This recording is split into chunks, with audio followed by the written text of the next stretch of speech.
ukisikia Kiteso Kamili sema emam.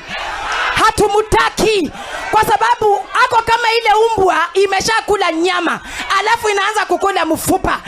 Anamaliza Wakenya kutoka Mombasa paka hapa Changara. Kwa hivyo baba, mimi nataka kuhakikishia hapa Busia kama kutakuwa na watermelon yoyote anakuja kwako mchana, anaenda kwa Ruto usiku, tunataka kuchungana na yeye unyo kwa unyo.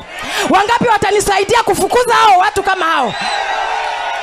Kwa hivyo baba, watu wa ODM wananyanyaswa pia, hata kule kwa bunge wanajaribu, lakini ukiniangalia hivi mimi nakaa mtu kuninyamazisha. Hata wanitishe baba, nitakuwa tu kama wewe. Nimekuambia niko na tabia kama yako, lakini yangu bado iko nasari.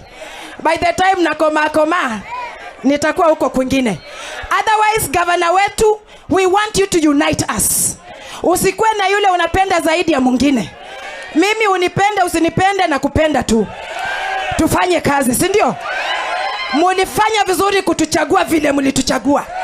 Ndio mwingine ana oversee mwingine. Mwingine akiona mwingine analala anaamusha mwingine. Judiciary inatakana ikuwe independent. Sijui tena Ruto pia ni judge. Juu anataka kukua kila kitu. Na ukijua kila kitu it means you are foolish. You must also keep quiet and listen.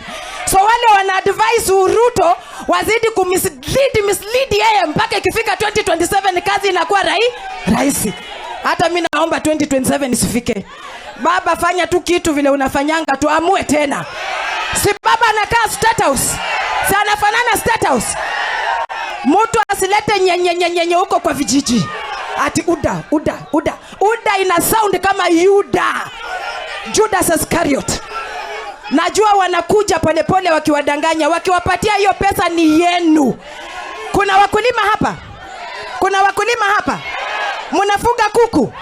Munafuga ng'ombe? Munafuga mboga?